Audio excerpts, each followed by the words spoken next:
To RDS Legal. Question 76. Which section of the Hindu Marriage Act 1955 provide that the child from a void marriage would be a legitimate? सो जो इस question ਦੇ ਨਾਲ deal ਕਰਦਾ ਉਹ ਹੈ ਸਾਡਾ section 16 ਜਿਹੜਾ ਕਿ ਦੱਸਦਾ ਹੈ ਸਾਨੂੰ ਕਿ ਜਿਹੜਾ ਮੈਰਿਜ ਤੋਂ ਕੋਈ ਵੀ ਚਾਈਲਡ ਆ ਬੋਰਨ ਹੁੰਦਾ ਉਹ ਲੈਜੀਟੀਮੇਟ ਹੋਵੇਗਾ। 77 है question, under which of the following section of CRP police officer is under obligation to inform the accused ground of right to bail. Section 50 के अंडर जो अक्यूज्ड आ उसनूं दसना पवेगा पुलिस ऑफिसर नूं कि उहदा राइट आ बेल दा। 78 है under what circumstance court can issue an order for the attachment of property of person absconding. कदों property उसकी अटैच की जा सकती है जोड़ा परसन अबसकॉन्डिंग आ। Where the person to whom proclamation is issued is about to dispose of the whole of his property. जदों वो अपनी सारी प्रॉपर्टी नूं बेचण वाला डिस्पोज ऑफ करन वाला आ। बी हैगा where the person to whom proclamation is issued is about to dispose of any part of his property.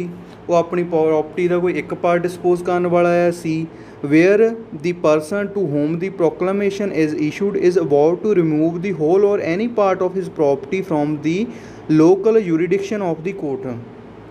ਤੇ डी है all the above। सो इन्हां सारे केसेस ਦੇ ਵਿੱਚ ਕੋਰਟ ਕਰ ਸਕਦਾ ਹੈ ਅਟੈਚਮੈਂਟ, ਇਸ ਲਈ ਇਹਦਾ ਆਨਸਰ ਆਵੇਗਾ डी।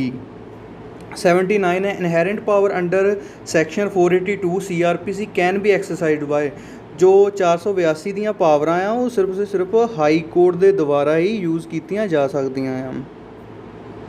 ਸੋ ਸੈਕਸ਼ਨ 80 ਆ if it is proved that a man has not been heard for while those who would naturally have heard of him if he were alive, the presumption under section 108 of the Indian Evidence Act is that he is dead। so ਇਹਦੇ ਲਈ presumption ਹੈ ਜੋ answer B ਹੈ 7 year the. A dumb witness gives evidence in writing in the open court, such evidence would be treated as। ਅਜਿਹਾ evidence ਜੋ ਵੀ ਚਾਹੇ ਅਸੀਂ writing ਦੇ ਵਿੱਚ ਦਿੰਦੇ ਪਏ ਹਾਂ ਉਹਨੂੰ ਔਰਲੀ ਟਰੀਟ ਕੀਤਾ ਜਾਵੇਗਾ। ਇਹ ਮੈਟਰ ਨਹੀਂ ਕਰਦਾ ਕੋਈ ਵਿਟਨੈਸ ਡੰਮ ਆ ਉਸਨੇ ਬੋਲ ਕੇ ਨਹੀਂ ਦਿੱਤਾ ਹੈਗਾ। ਜੋ ਆਪਣਾ ਕੁਐਸਚਨ 82 ਆ which of the following is not a public document. So ਇਸ ਕੁਐਸਚਨ ਦੇ ਵਿੱਚ ਥੋੜ੍ਹੀ ਕਨਫਿਊਜ਼ਨ ਸੀਗੀ। ਜੇ ਤੁਸੀਂ ਬੈਂਕ ਬੁੱਕਸ ਨੂੰ ਦੇਖੋ ਬੈਂਕ ਬੁੱਕਸ ਦੇ ਵਿੱਚ ਵੀ ਕੁਝ ਕੁ ਜੋ ਰਿਕਾਰਡ ਆ ਬੈਂਕ ਦੇ ਉਹ ਪਬਲਿਕ ਨਹੀਂ ਕੀਤੇ ਜਾ ਸਕਦੇ। ਜੋ ਉਹਨਾਂ ਨੂੰ ਆਪਾਂ ਕਹਿ ਲਓ ਕਿ ਪ੍ਰਿਵਿਲੇਜ ਡਾਕੂਮੈਂਟ ਹੁੰਦੇ, ਕੁਝ ਕੁ ਪਬਲਿਕ ਹੁੰਦੇ ਬੈਂਕ ਦੇ ਡਾਕੂਮੈਂਟ।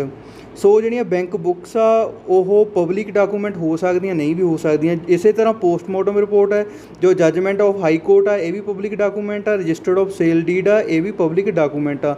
ਸੋ ਏ ਅਤੇ ਬੀ ਦੇ ਵਿੱਚ ਥੋੜ੍ਹੀ ਜੋ ਕਨਫਿਊਜ਼ਨ ਹੋਣ ਕਰਕੇ ਕਿਉਂਕਿ ਦੋਨੇ ਹੀ ਰਾਈਟ ਆਨਸਰ ਹੋ ਸਕਦੇ ਆ ਇਸ ਦੇ ਲਈ ਜੋ ਇਸ ਕੁਐਸਚਨ ਨੂੰ 82 ਨੂੰ ਡਿਲੀਟ ਹੀ ਕਰ ਦਿੱਤਾ ਗਿਆ ਸੀ। ਨੈਕਸਟ ਹੈ ਸਾਡਾ question 83 the land acquisition act 1894 came into force on. So ਸਾਡਾ ਜਿਹੜਾ ਲੈਂਡ ਐਕੁਜ਼ੀਸ਼ਨ ਐਕਟ ਸੀਗਾ ਇਹ ਸਾਡਾ ਆਇਆ ਸੀਗਾ 1 ਡੇ ਆਫ ਮਾਰਚ 1894 ਦੇ ਵਿੱਚ ਆਇਆ ਸੀਗਾ ਇਹ ਹੁਣ ਦੇ ਵਿੱਚ। ਸਾਡਾ ਕੁਐਸਚਨ ਹੈਗਾ 84 which of the following sentence can the court of session pass. Death sentence, rigorous imprisonment, simple imprisonment. ਜੋ ਕੋਰਟ ਆਫ ਸੈਸ਼ਨ ਆ ਕੋਈ ਵੀ ਸੈਂਟੈਂਸ ਆ ਉਸ ਨੂੰ ਪਾਸ ਕਰ ਸਕਦਾ। ਜਿਹੜੀ ਡੈਥ ਸੈਂਟੈਂਸ ਆ ਉਸ ਨੂੰ ਸਿਰਫ ਹਾਈ ਕੋਰਟ ਦੇ ਦੁਆਰਾ ਕਨਫਰਮ ਕਰਨਾ ਪਵੇਗਾ। ਸੋ ਜੋ ਇਸ ਦਾ ਰਾਈਟ ਆਨਸਰ ਹੈ ਉਹ ਹੈ ਡੀ। ਨੈਕਸਟ ਹੈ ਸਾਡਾ 85 question which of the following is not a requirement for a foreign judgment to be conclusive. ਇਹਨਾਂ ਦੇ ਵਿੱਚੋਂ ਕਿਹੜੀ ਚੀਜ਼ ਜ਼ਰੂਰੀ ਨਹੀਂ ਹੈਗੀ। ਇਟ ਮਸਟ ਵੀ ਆ ਗਿਵਨ ਔਨ ਮੈਰਿਟਸ ਆਫ ਦੀ ਇਹ ਕੇਸ ਇਹ ਵੀ ਜ਼ਰੂਰੀ ਆ ਹੋਣਾ। ਇਟ ਮਸਟ ਵੀ ਆ ਪ੍ਰੋਨਾਊਂਸ ਬਾਈ ਦੀ ਕੋਰਟ ਆਫ ਕੰਪੀਟੈਂਟ ਜੂਰੀਡਿਕਸ਼ਨ ਇਹ ਵੀ ਜ਼ਰੂਰੀ ਆ। It was not ਅਬਟੇਨ by fraud ਇਹ ਵੀ ਜ਼ਰੂਰੀ ਆ। It is by a court in an enemy court ਇਹ ਹੈ ਜੋ ਜ਼ਰੂਰੀ ਨਹੀਂ ਹੈ। ਸੋ ਇਸ ਦਾ ਆਨਸਰ ਹੈ ਡੀ। ਕੁਐਸਚਨ 86 ਹੈ insuring the safety health and welfare of the employee is the primary purpose of the. So ਇਸ ਦੇ ਵਿੱਚ ਜੋ ਇਹ ਪੇਮੈਂਟ ਵੇਜਸ ਐਕਟ ਹੈ ਪੇਮੈਂਟ ਦੇ ਨਾਲ ਗੱਲ ਕਰਦਾ ਹੈ। ਜੋ ਇੰਡਸਟਰੀਅਲ ਡਿਸਪਿਊਟ ਐਕਟ ਹੈ ਇਹ ਐਮਪਲੋਇਰ ਅਤੇ ਇੰਪਲੋਈ ਦੇ ਵਿੱਚ ਡਿਸਪਿਊਟ ਦੀ ਗੱਲ ਕਰਦਾ। ਇਕੁਅਲ ਰੈਮੂਨਰੇਸ਼ਨ ਜੋ ਇਕੁਅਲ ਪੇ ਦੀ ਗੱਲ ਕਰਦਾ। ਸੋ ਜੋ ਇਹ ਵਾਲਾ ਆਉਂਦਾ ਹੈ ਉਹ ਆਉਂਦਾ ਹੈ ਫੈਕਟਰੀ ਐਕਟ ਦੇ ਅੰਡਰ। ਜੋ ਸਾਡਾ ਕੁਐਸਚਨ 87 ਹੈ in which case Supreme Court held that whether teachers are not workman. ਇਹ ਜੋ ਡਿਸਾਈਡ ਕੀਤਾ ਗਿਆ ਸੀਗਾ ਉਹ ਕੀਤਾ ਗਿਆ ਸੀਗਾ ਸੁੰਦਰਮਲ ਵਰਸ ਗਵਰਨਮੈਂਟ ਆਫ ਗੋਆ ਦੇ ਵਿੱਚ ਕਿ ਟੀਚਰ ਜਿਹੜੇ ਉਹ ਵਰਕਮੈਨ ਹੈਗੇ ਜਾਂ ਨਹੀਂ ਹੈਗੇ। ਨੈਕਸਟ ਕੁਐਸਚਨ ਹੈ ਸਾਡਾ 88 under section 2cc of the industrial dispute act 1947 closure mean the permanent closure down of place of employment or part thereof. इसका आंसर है जो सही वो यही है। Question 89 a reference can be made during the pendency of the case. ਜਿਹੜੀ court ਆ reference ਕਦੋਂ ਮੇਡ ਕਰ ਸਕਦਾ ਪੈਂਡੈਂਸੀ ਕੋਰਟ ਦੀ। ਸਬੋਰਡੀਨੇਟ ਕੋਰਟ ਜਿਹੜਾ ਇਹ ਰੈਫਰੈਂਸ ਆ ਉਹ ਜਦੋਂ ਕੋਈ ਕੁਐਸਚਨ ਆਫ ਲਾਅ ਹੋਵੇ ਅਤੇ ਉੱਤੇ ਕੋਈ ਵੀ ਸੁਪਰੀਮ ਕੋਰਟ ਦੁਆਰਾ ਹਾਈ ਕੋਰਟ ਦੁਆਰਾ ਕਲੈਰਿਟੀ ਨਾ ਹੋਵੇ ਉਸ ਚੀਜ਼ ਨੂੰ ਪੁਆਇੰਟ ਨੂੰ ਲੈ ਕੇ ਤਾਂ ਅਜਿਹੇ ਕੁਐਸਚਨ ਆਫ ਲਾਅ ਨੂੰ ਰੈਫਰ ਕਰ ਸਕਦਾ ਹੈ ਲੋਅਰ ਕੋਰਟ ਹਾਇਰ ਕੋਰਟ ਦੇ ਕੋਲ। ਸੋ ਇਸ ਦਾ ਜੋ ਆਨਸਰ ਹੈ ਉਹ ਹੋਵੇਗਾ a question of law. Next ਹੈ ਸਾਡਾ 90 a person can apply for review of judgment. Review ਕਦੋਂ ਪਰਸਨ ਅਪਲਾਈ ਕਰ ਸਕਦਾ। He is aggrieved by a decree order from which an appeal is allowed but no appeal has been preferred.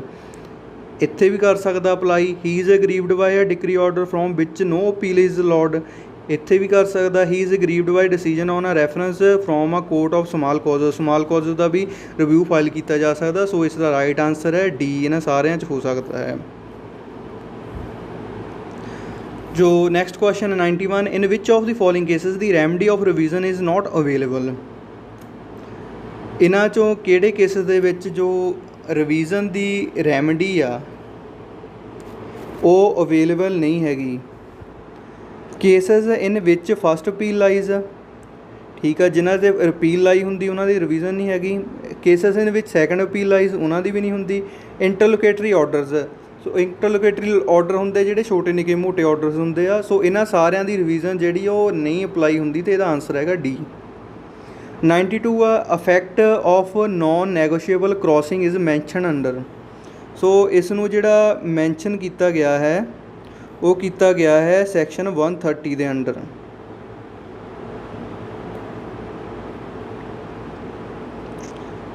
ਸੋ ਸਾਡਾ 93 ਹੈ section 16 of negotiable instrument defines restrictive endorsement, conditions endorsement in full and endorsement in black, all the above। तो इसका right answer है सी, endorsement in full and endorsements in blank।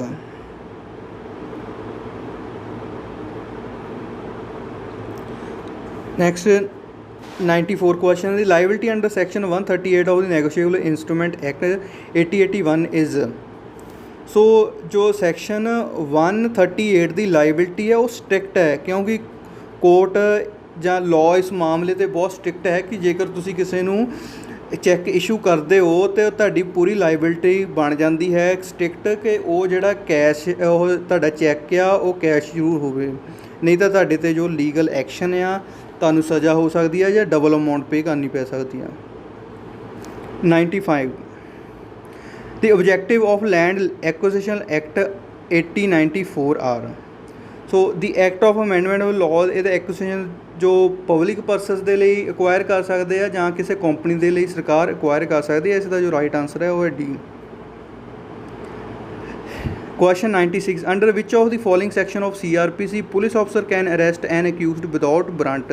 ਜੋ section 41 ਹੈ ਉਸ ਦੇ under ਬਿਨਾਂ ਵਾਰੰਟ ਤੋਂ ਵੀ ਪੁਲਿਸ ਦੇ ਦੁਆਰਾ ਕਿਸੇ ਪਰਸਨ ਨੂੰ ਜੋ ਉਹਦੇ ਵਿੱਚ ਕੰਡੀਸ਼ਨਸ ਮੈਂਸ਼ਨ ਕੀਤੀਆਂ ਅਰੈਸਟ ਕੀਤਾ ਜਾ ਸਕਦਾ ਹੈ। ਨੈਕਸਟ ਹੈ question 97 which of the following courts under criminal procedure code 1973 can try a murder case. Judicial magistrate first class ਇਹ ਵੀ ਨਹੀਂ ਹੈ, ਚੀਫ ਜੁਡੀਸ਼ੀਅਲ ਮੈਜਿਸਟ੍ਰੇਟ ਇਹ ਵੀ ਨਹੀਂ ਹੈ। ਜੋ ਕੋਰਟ ਆਫ ਸੈਸ਼ਨ ਆ ਉਹ ਮਰਡਰ ਦਾ ਕੇਸ ਉਸ ਨੂੰ ਲੈ ਸਕਦਾ ਹੈ। 98 it deal with the internal management and affairs of company.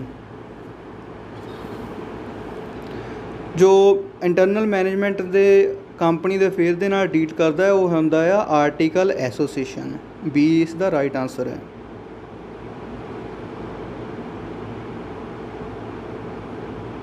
Next ਹੈ 99 ਪਬਲਿਕ ਲਾਇਬਿਲਟੀ ਇੰਸ਼ੋਰੈਂਸ ਐਕਟ ਵਾਜ਼ ਐਨੈਕਟਡ। ਜੋ ਇਸ ਨੂੰ 1991 ਦੇ ਵਿੱਚ ਇਨੈਕਟ ਕੀਤਾ ਗਿਆ ਸੀਗਾ। ਨੈਕਸਟ ਹੈ ਸਾਡਾ 100 question environment impact assessment is mandatory under. So ਇਹ ਹੈਗੀ ਆ ਇਨਵਾਇਰਮੈਂਟ ਪ੍ਰੋਟੈਕਸ਼ਨ ਐਕਟ ਦੇ ਅੰਡਰ ਹੀ ਮੈਂਡੇਟਰੀ ਹੈ। ਸੋ ਇਸ ਤਰ੍ਹਾਂ ਸਾਡਾ ਜੋ 2019 ਦਾ ਸੀਗਾ AIB ਦਾ ਸਾਡਾ ਐਗਜ਼ਾਮ ਹੋਇਆ ਸੀ, ਉਹ ਸਾਰਾ ਹੀ ਇਸ ਦੇ ਨਾਲ ਹੀ ਸੋਲਵ ਹੋ ਜਾਂਦਾ ਹੈ। ਥੈਂਕ